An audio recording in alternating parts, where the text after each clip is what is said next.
Okay, Assalamu alaikum wa rahmatullah. Everyone is welcome. أعوذ بالله من الشيطان الرجيم. بسم الله الرحمن الرحيم.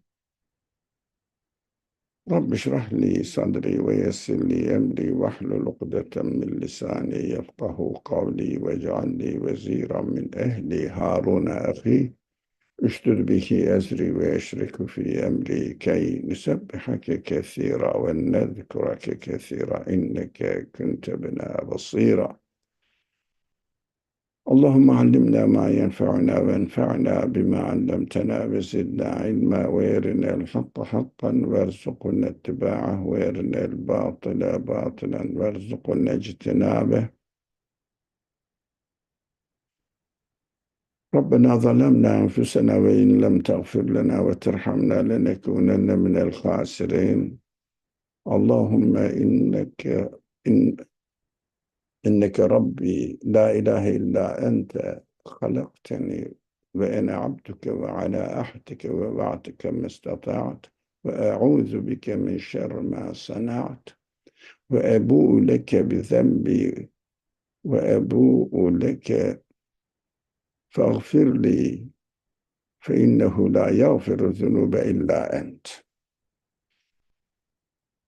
وصل اللهم على محمد وعلى آله وأصحابه وأتباعه وسلم. ربنا اغفر لنا وارحمنا وأنت خير الراحمين. آمين والحمد لله رب العالمين. آمين. Assalamu alaikum again. Inshallah, we will hear a summary of the last week's discussion and introduction to this week's discussion. And then we will continue our subject of prayer, which kind of prayers are there and there will be something surprising for us. So that we think that the prayer is only that what human beings do supplications to their creator God and with their tongue, but we will be surprised, inshallah. Let's listen to Anne. Inshallah, thank you. So last week we focused on the continuing the fifth point. And we looked at in detail of Surah 40, Ayah 60, in which it states, "Call upon me and I will answer you." So what we talked about is that we or people generally have a narrow understanding of prayers. We frequently offer supplications and then we sometimes conclude that they are not answered. So in fact, every supplication is answered. And we're going to talk about how that is the case, starting with the reality that pray is not a bargain with God. So the Nursing made a very beautiful analogy with a child and a doctor. The analogy, a sick child being a human being and doctor being the Almighty. So the child asks the doctor for that particular medicine, the sick child, and it wants that particular kind of medicine. And our knowledge, which is to say that our knowledge of alternatives is extremely limited because the child says, "Give me that medicine." And maybe the medicine is not correct, or maybe it's harmful, or maybe it is correct. But the doctor is going to respond with in the best way he knows, in the wisest way he knows. We are like the child. We don't know the future. So when we ask for something, we need to understand that the response is, there's always a response, but maybe not the one that we exactly want, but we have to remember to defer to the all-knowing, the all-wise, like the child defers to the doctor. We talked about how God answers all supplicants with dominical wisdom. He gives either what is sought or what is better than sought, or he gives nothing at all, depending on what he knows is best for us. So we should pray like the child should call the doctor. We have to remember that God takes care of all our needs and has absolute knowledge and absolute wisdom. And I have a quote here I really like from the text. It starts, "Through his presence and response, he transforms the desolation of loneliness and solitude into familiarity." End quote.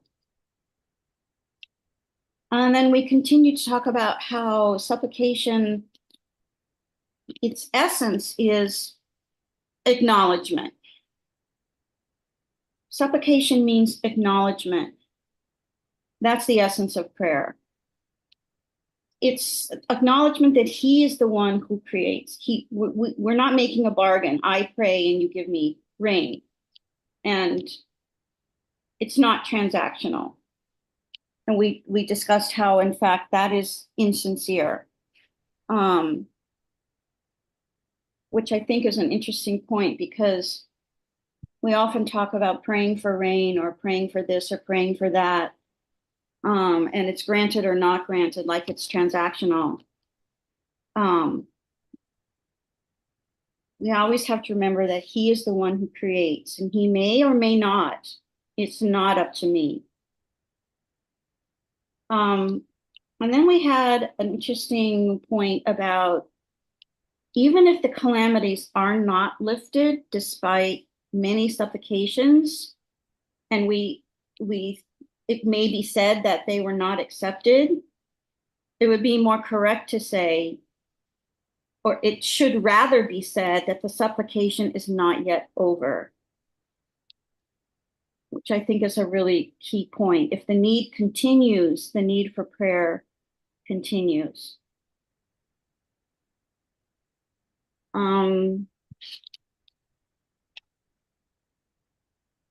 Then we ended with discussing the following quote: "All beings offer their own particular glorification and worship," which I think is, we're going to go into detail today. All beings offer their own particular glorification and worship. So what rises to the divine court from all the universe is supplication.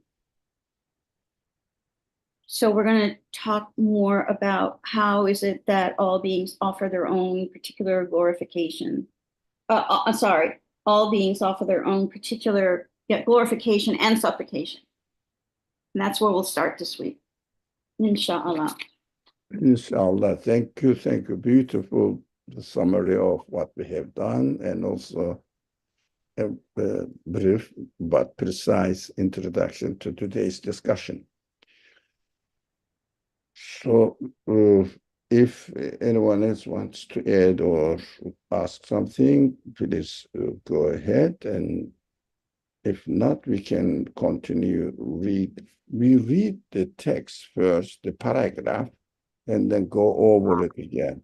Although we read last week what we said, it was the last minute. So it was, the time wasn't convenient to go into the details, and we left it for today. And inshallah, we are going to delve into this very, very interesting matter. So we are also going to see how important it is to be in this state of supplication or prayer. Although we practically most of the time confuse if what we, according to our understanding of what is good, what is bad, within the conditions of my living uh, environment. So, for example, I may be suffering from a pain, and or I may want to have obtained something which, according to me, is the best. So I keep praying, and there is no answer. It means it is not accepted what we say, or generally it is spoken in this way that my prayer is not heard, which is a very strange sentence. Your prayer is heard, but you don't know what you are asking is really the best option for you or not. But whatever is decided for you, as the example of the doctor and child relationship, doctor knows better than you. Doctor knows practically it is a human being. Doctor is a human being, doesn't know the future, but the creator knows the future.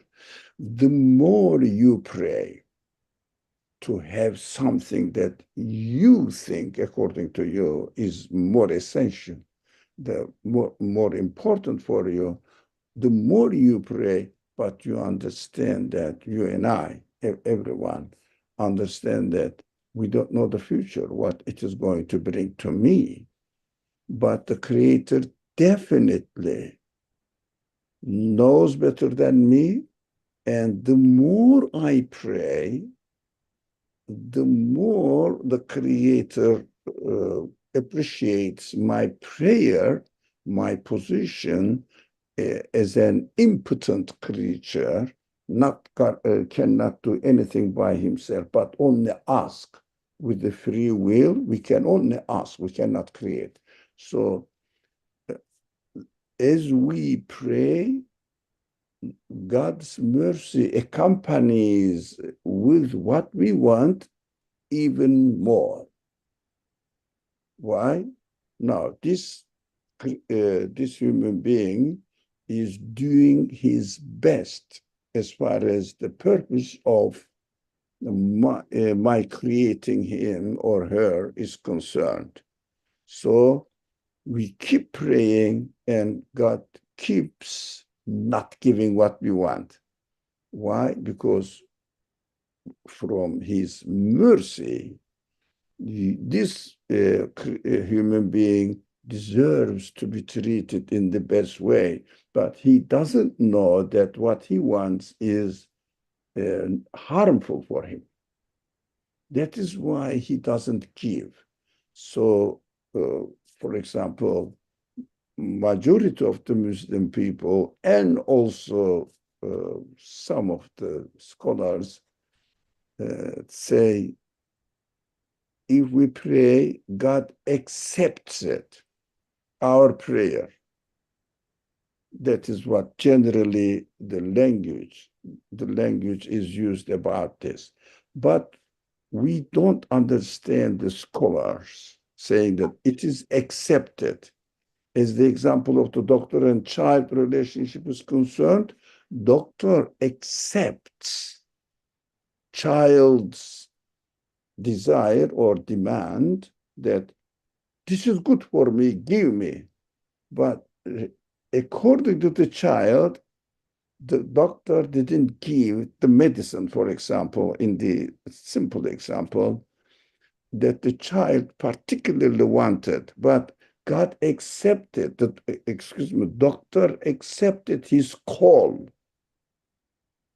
to the doctor by not giving it. That is acceptance, by not giving it. But according to the child, he may say, if it is harmful, of course, the child may say, he didn't heard my call because he didn't give me the medicine I wanted. We have to understand this delicate difference between answering the prayers, really accepting exactly what we want, but doctor is more knowledgeable than the child, and the doctor is merciful to the child by demonstrating his mercy by not giving it. This is the very, very important point that we have to understand. God accepts your prayer by not giving what you want. That is the answering, because the verse says, "Ud'uni astajib lakum."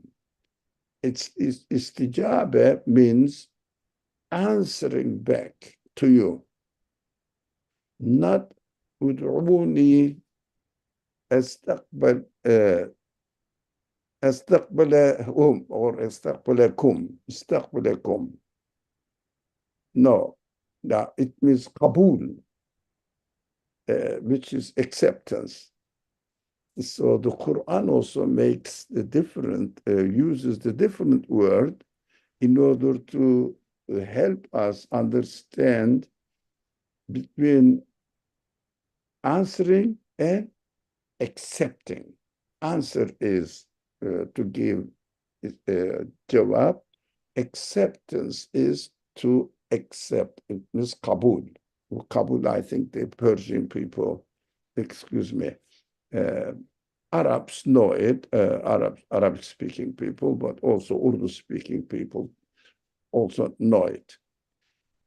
Kabul is different from jawab. So today's subject, inshallah, we are going to read the text first again, and then go into the details of each section of different types of creatures' prayers, inshallah. So Anne can read Yes. the text for us, if he doesn't mind. No, not at all. But please go ahead. Okay. Indeed, what is in reality established by the Quran's clear verses is that just as all beings offer their own particular glorification and worship, so what rises to the divine court from all the universe is supplication. This is either through the tongue of one, innate ability, like the supplication of plants and animals through which they seek forms or existence from the absolute bestower, and to display and manifest his names. Or it is through the tongue of innate need. These are the supplications for all their essential needs, beyond their power to obtain, offered by animate beings. Through this tongue, the animate beings seek certain things from the absolutely generous one for the continuance of their lives, like a sort of sustenance. Or it is supplication through the tongue, the third kind of supplication. The tongue of exigency, urgent existential needs, through which all beings with spirits who find themselves in some plight or predicament make supplication and seek urgent refuge with with an unknown protector. Indeed, they turn to the all-compassionate sustainer. If there is nothing to prevent it, these three sorts of supplications are always accepted. Yeah. Thank you. You notice that in these three sorts of supplications, human prayers, supplications, verbal or through their heart, is not included. But this is something very new here. Now, all beings offer their own particular qualifications. I'm sorry, Anne, would you like to make any comment on the paragraph we read? Or anybody else? Anybody else? I guess my question is, through the tongue of innate ability, like the supplication of plants and animals, which we know are different than human beings because they don't have a soul. When they supplicate, I guess they're bestowing or they're displaying or displaying his names. But innate needs would be things like water and sun, because that's. But then I'm confused between innate needs and existential needs, because innate needs and existential needs, they seem to overlap. So actually, these three categories aren't totally clear to me. Now, that's a good question. Let's start from here. Do we understand that this one, your comment and mixed with question, inshallah, we will deal on it. All beings offer their own particular glorification. All beings, that's very important. All beings in the universe, particular glorification and worship. So what rises to divine court from the whole universe is supplication. This is a very fine point. What rises to the divine court means God from the whole universe. It means everything in the universe.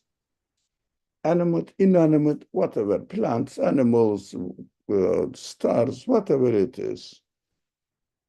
Everything in their relationship with the source of their existence is nothing but supplication, prayer. How come? Do you think the stars pray? Yes. Atoms pray? Yes. How? Plants pray? Yes. How? Because our understanding of prayer is only limited to our verbal explanation, verbal presentation to God when we are in trouble.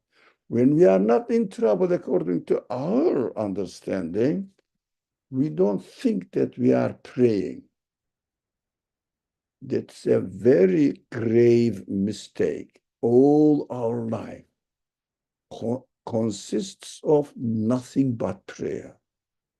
How?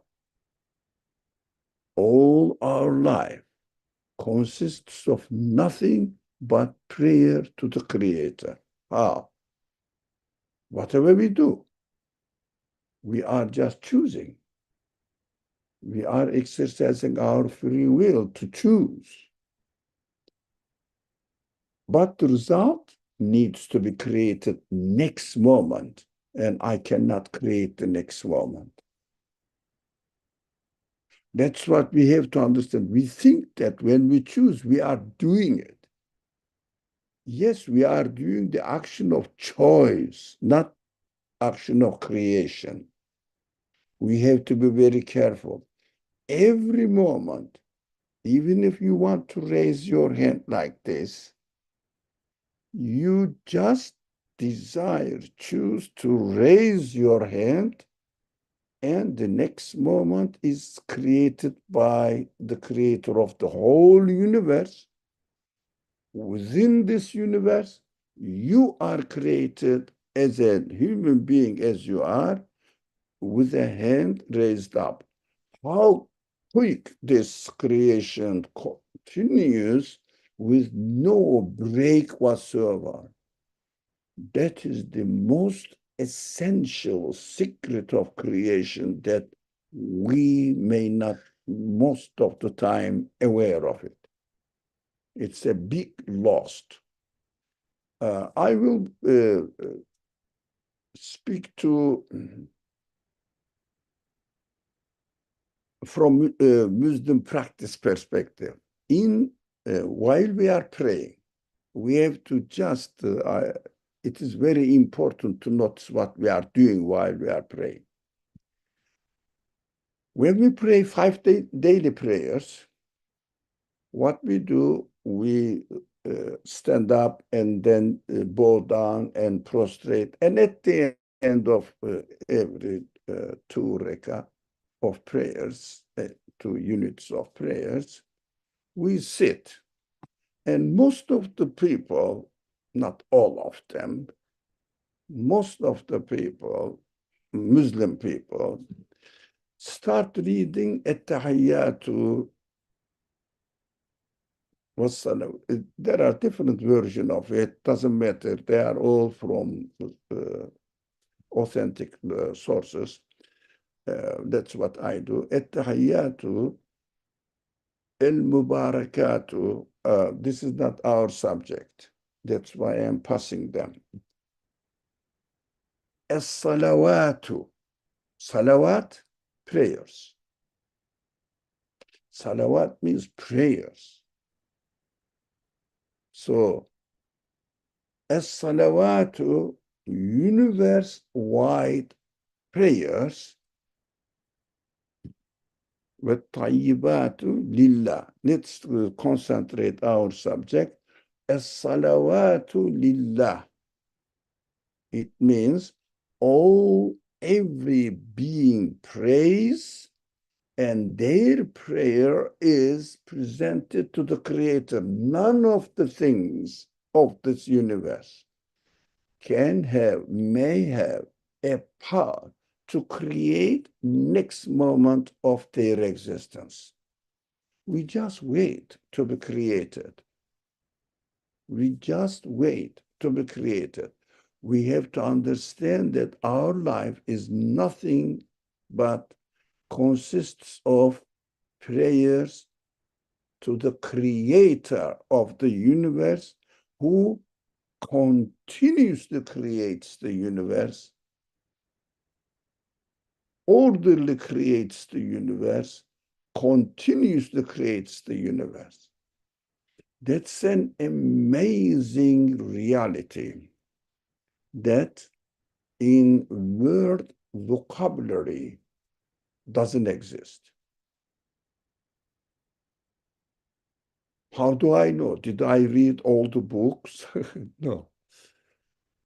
When I work with AIs, different AIs, when I say orderly, continuous creation process in a sentence, in a paragraph, in a piece of writing, I have never seen a reply from AI. We have to be very careful. AI accepting this phrase. They say intricate design or intricate natural development created by God. They don't mind using create, because you create, the word create is very commonly used in the word vocabulary. AI used the worldwide database. But continuous creation process, orderly continuous creation process, they never use this orderly continuous creation process originated by the source of existence of the universe. They don't accept, because it doesn't have in their database. They changed what is normally generally used in the world culture.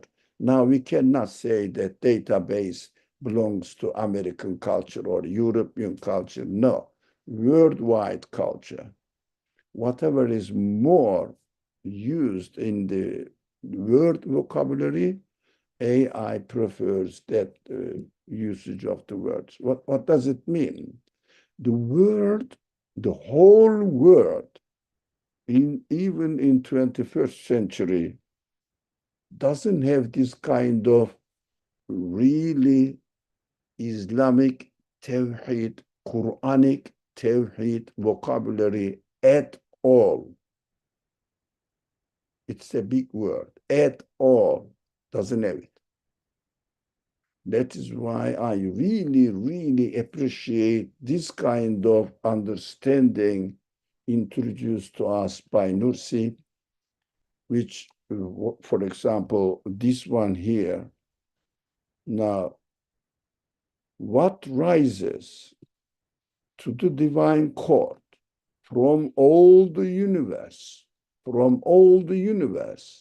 is supplication. What does it mean? I would say be very careful about this statement.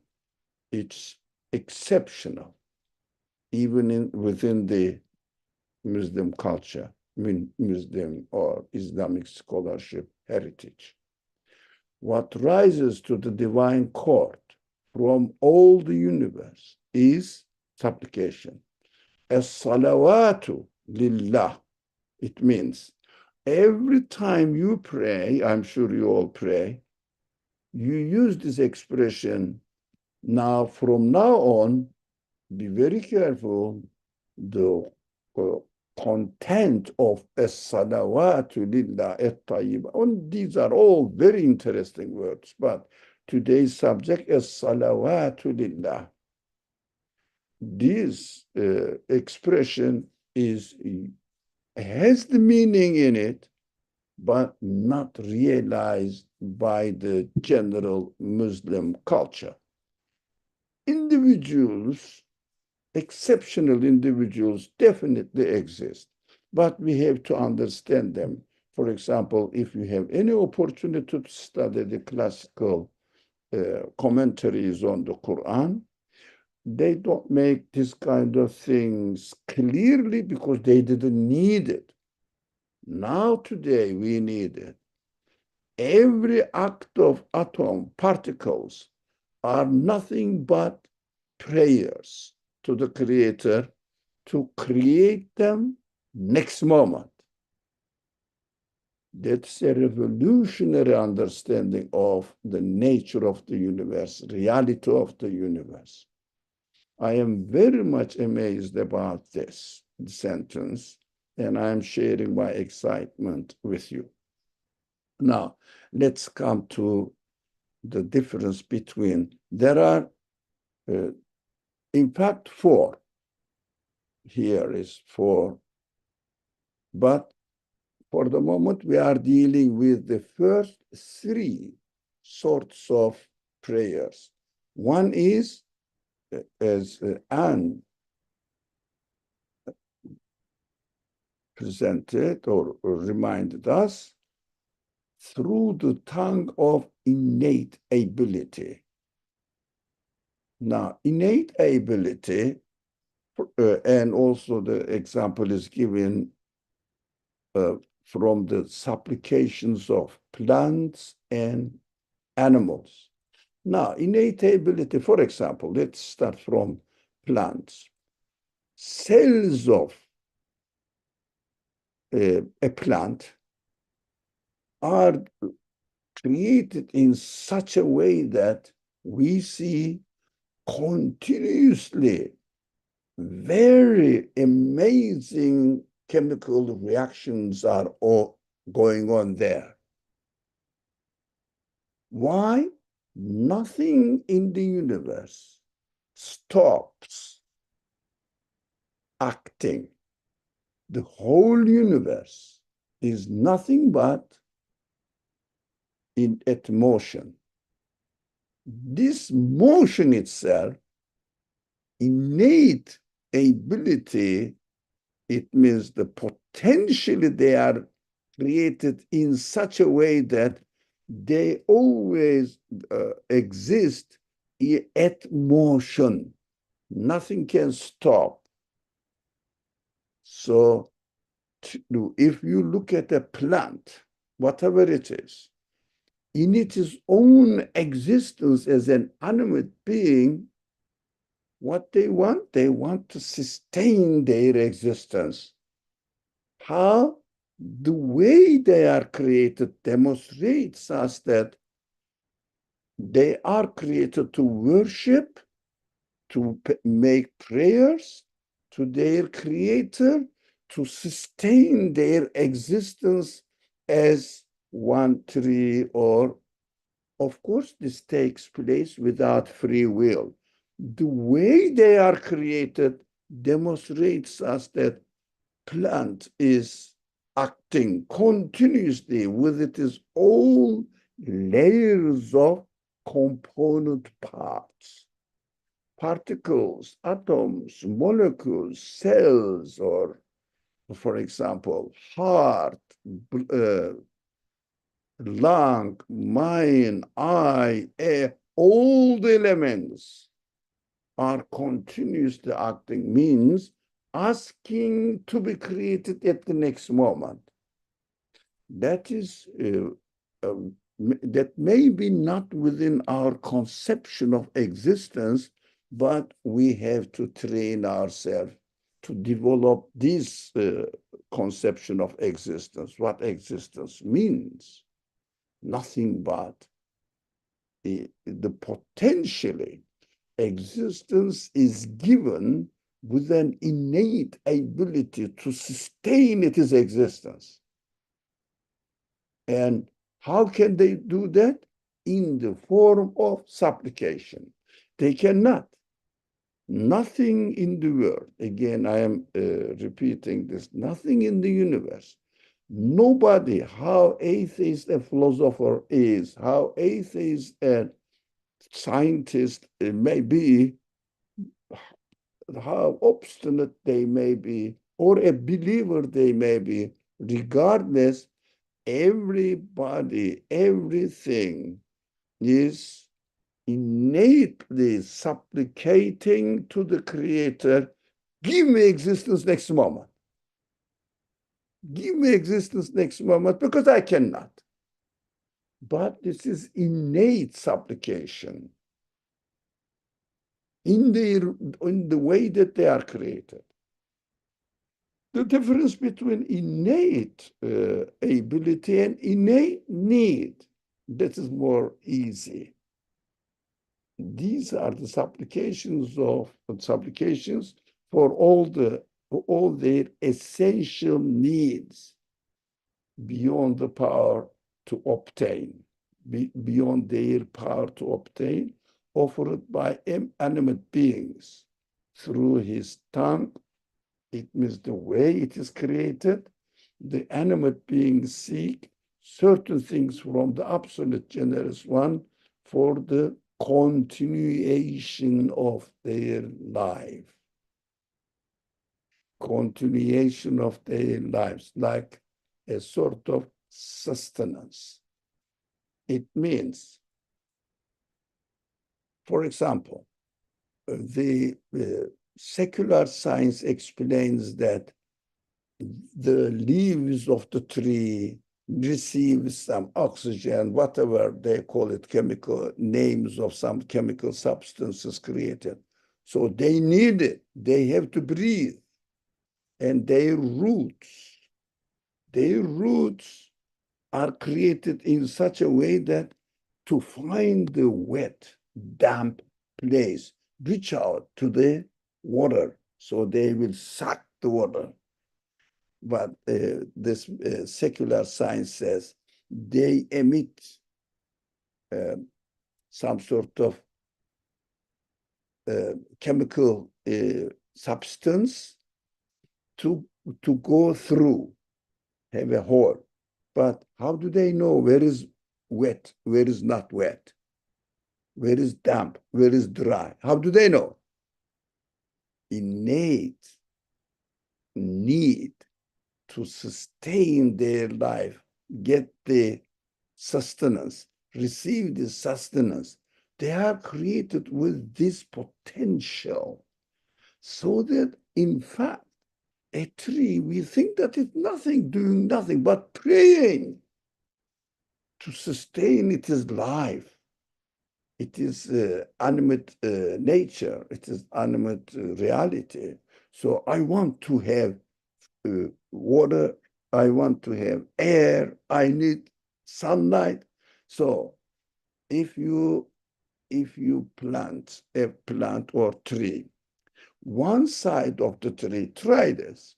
One side of the tree never receives sunlight. Example, the other side receives plenty of sunlight. You will see that this side of the tree will grow better because innate need is given to it to demonstrate that this creature is supplicating to God to give my sustenance. That is plant life. Now, come to animal life. In the morning, if you wake up very early morning before sunrise, go out or listen out to the birds. They wake up first. It is very amazing. Birds, the life of the birds are very, very amazing. They get together in a tree in an area. All of them starts making noise. But you have to find out which tree is their masjid, as the Quran says. Birds also know their salat. In the morning, they pray first, and then go around for what? What to eat today? To get the worm or other things.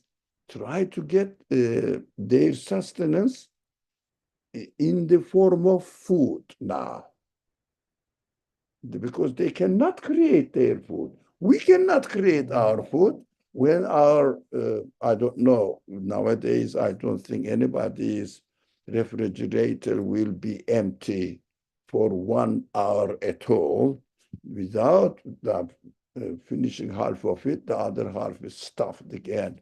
That is how we live nowadays. Anyway, there is nothing available in the kitchen to eat. What do? You go out to buy if you can buy. If not, go work and make money. Why? What are you doing? Innate need for sustenance. So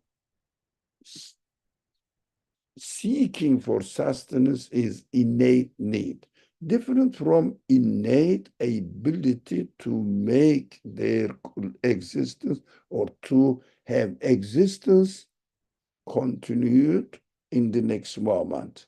Innate need to sustain their being alive, needing sustenance. So, of course, every creature has different sustenance. The creator of the universe never creates two things at the same time, exactly the same. Impossible. Every animal's life is unique to that kind of animals. Every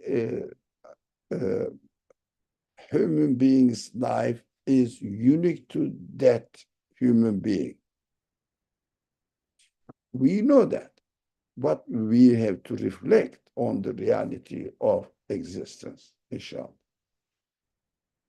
This is innate ability, innate need, and the difference. Something to do with animate beings. Now, but we can generalize it. Inshallah, we will come to this point when we concentrate on exigency, urgent existential need, which all beings with spirit who find themselves in some plight or predicament, urgent existential exigency, make supplication and seek urgent refuge with an unknown. This is unfortunately the translation of ghaib. Unfortunately, ghaib is unknown. What do we mean unknown? If you don't know something, how would you believe in it?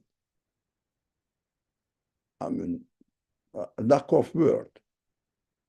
It means unknown means within the universe, because he, the creator, must be absolute. That is why absolute cannot be physically known within the conditions of this universe. That is why ghaib means absolute. because his existence, the nature of his existence, essence of his existence has nothing to do with the universe, which is his work. So if a person makes a table, it doesn't mean that this person is the kind of table. So it's a completely different existence level and nature. So that is why it is unknown for the table. Table, if you, I mean, we cannot describe our source of existence, the source of existence of the universe. Impossible to describe. Why? He is our creator. Must be a different nature of existence, must have a different nature of existence. Now, exigency, urgent existential needs. Now, every human being, for example, if you have everything in the kitchen ready, so you don't bother because you say, all right, I have plenty of food and also I have plenty of money in my account. So if I need it, I can buy. So you are relaxed, but think about, God forbid, there is something very serious, then there is nothing at home to eat with a human being, or, for example, an animal, a cat, or a dog, when they need something, if they cannot get it, what do? They cry. They cry out in such a voice, with such a voice that human beings hear them and they take pity on them. That is exigency, the prayer through exigency. So what we do now, for example, we go out and give some food to this cat. Example. It's a very general practice. For example, if I see the plant in front of my or somebody's house, you see the plant doesn't have enough water. How is it created? If you look at them and you know that this plant is asking, begging for water, so you take pity on it. That is how we make the difference between exigency, urgent existential needs, urgent existential, and you pour water and the plant starts flourishing. So you understand that the plant is in need of exigency, urgent existential need, wants to keep its existence and life, but not normally. The bird comes out and, okay, normal, I'm going to find my food, fine. But if they don't, you start seeing that a bird cannot fly anymore, powerless, weak. You say this bird needs something. So that is the difference between the previous three kinds of supplication: innate ability, innate need, and urgent exigency. Of course, we will come to human supplications and human exigencies in the fourth section. We didn't read it today. So, protector, unknown means within the universe, because he must. Now, the creator is unknown within the nature of the universe, within the essence of the universe, because he must be absolute. He must be an absolute being beyond comprehension and protector. Human spirit automatically acknowledged without human free will. It is known to human choice to know. I have something, but unfortunately, some people think that this protector is chance. Unfortunately. What does it mean? I don't know. Luck. I never understood what luck means. Existentially, there is no such thing. Everything is perfectly created within an orderly, continuous existence. There is no luck, extraordinary luck. But that kind of chance, luck, discloses that the one who uses these words is not aware of the Creator.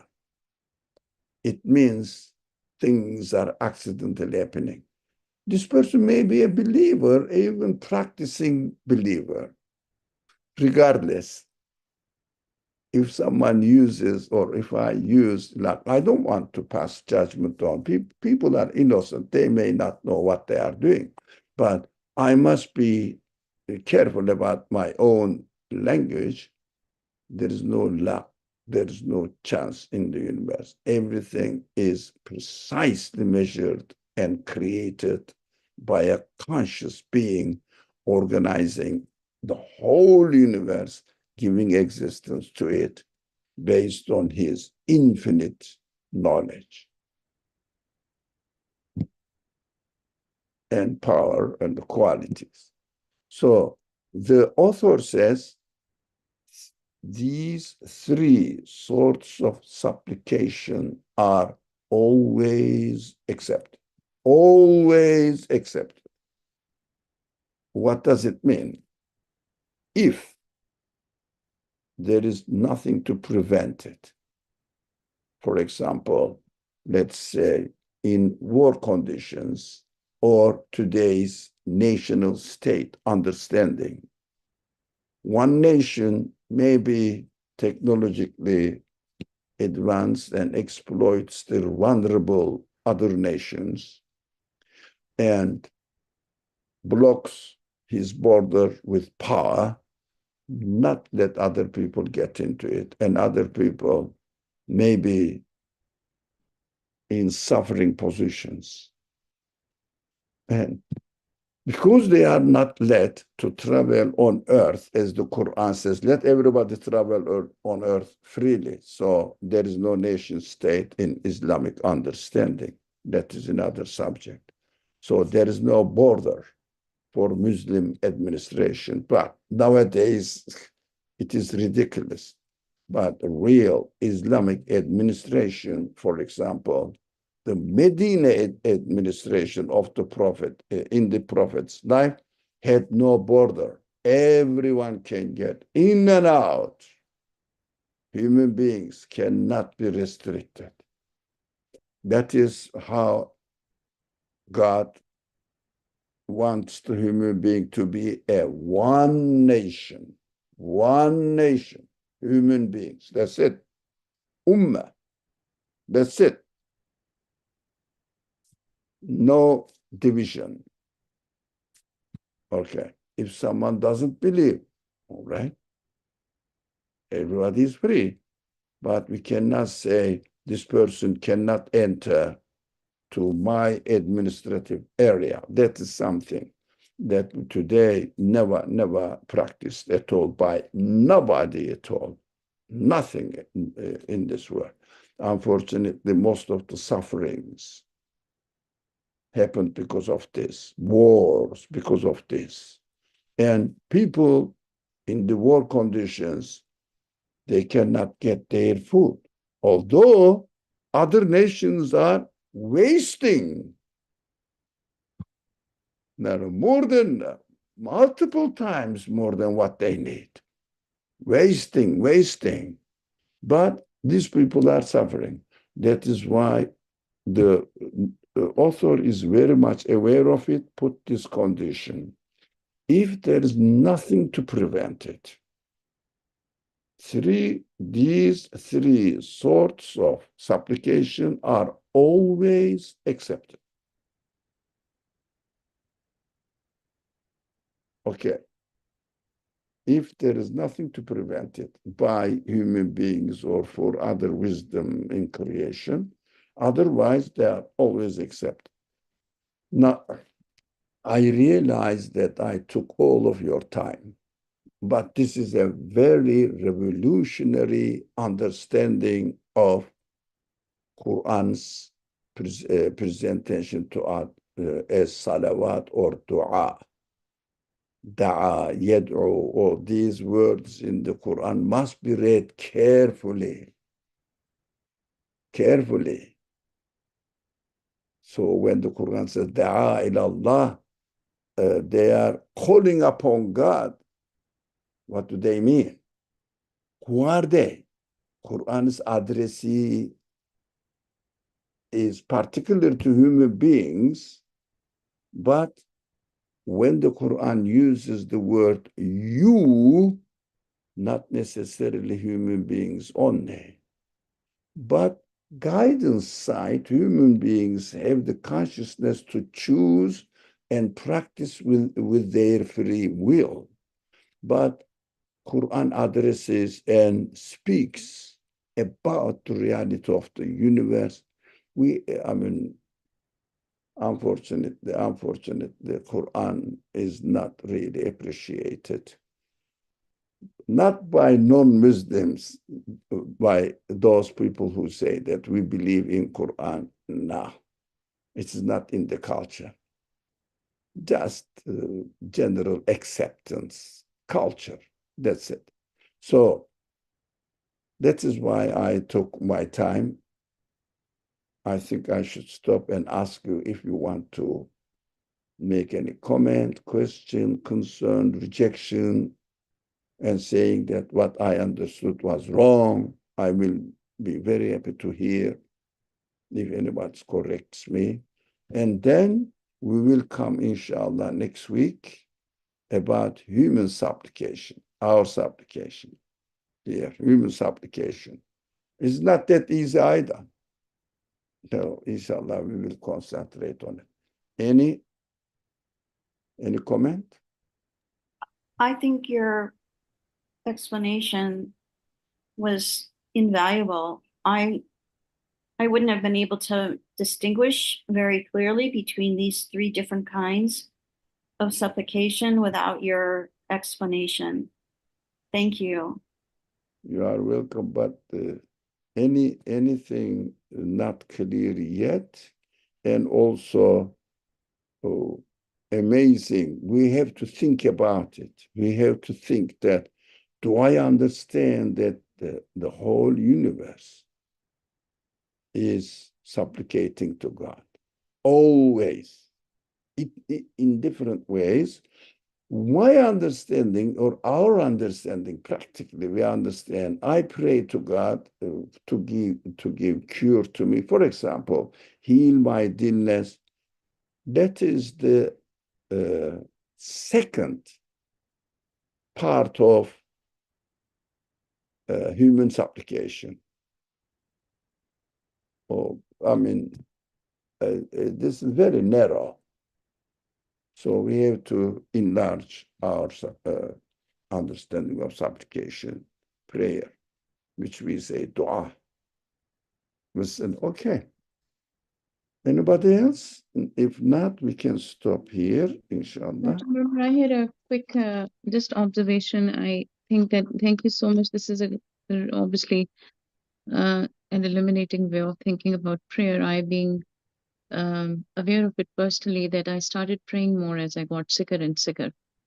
And I would say prayers outside of praying mindfully, that Allah subhanahu wa ta'ala gives me shifa, or I believe in it, just to sort of recognize the power in the words, that Allah subhanahu wa ta'ala is Ya Shafi. And I think I noticed when I read Quran's ayat, like I don't know the exact numbers off the top of my head of the verses and the chapters, but in one surah, Allah Ta'ala says that, and you will constantly be changing your states. Kind of like the same as you said that we are constantly in motion as long as our worldly existence is based on the life processes of molecules and atoms and growth cycles in human development or animals and plants development, then I think that Allah Ta'ala also says to humans that you will be struggling towards me. You are struggling to come back to me. And then another ayah is that whether the whole universe, the earth, and everything in it, willingly or unwillingly, but That's it'll have to submit to me. So the categorical imperative of Allah Ta'ala being the omnipotent, all-encompassing, only God, Rabb, as Dr. Yamina also says, Rabb. Rabb is a very expansive word for Allah subhanahu wa ta'ala, other than his beautiful names, because I notice that the more deeply I delve into even the smile of a child, a newborn, or a cry of a baby or an animal baby, I look at the little baby seedling plants all the way up to a very tall tree.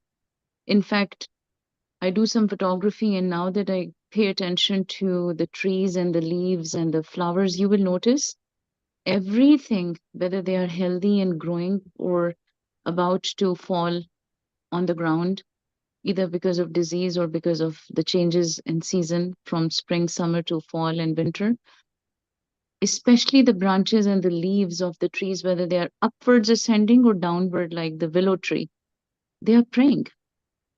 Even in their physical form, they are praying, I notice. And I feel that, subhanallah, that humans and some among us forget. I have been forgetful earlier on in my life when I wasn't as sick. But post COVID, I think a lot of people, I'm a mental health therapist, and I notice non Muslims and Muslims have become quite spiritually drawn, even though it is a struggle to have that mind shift. But in my experience, I noticed those who were inclined and Allah subhanahu wa ta'ala guided them, including myself. Alhamdulillah, we have this inner feeling, almost like Allah subhanahu wa ta'ala is the compeller. He's compelling me, Al yeah. Jabbar, that come back to me, understand the ayat, look around you, look within you. Jazakallah khair. Thank you so much. This has just inspired a train of thoughts in my mind. Thank you. Thank you. You are most welcome. I think the time is really up, so we have to stop. Inshallah. Let me stop sharing so that I can stop live stream. أعوذ بالله من الشيطان الرجيم بسم الله الرحمن الرحيم سبحانك لا علم لنا إلا ما علمتنا إنك أنت العليم الحكيم وآخر دعواهم أن الحمد لله رب العالمين بحرمة سر سورة الفاتحة.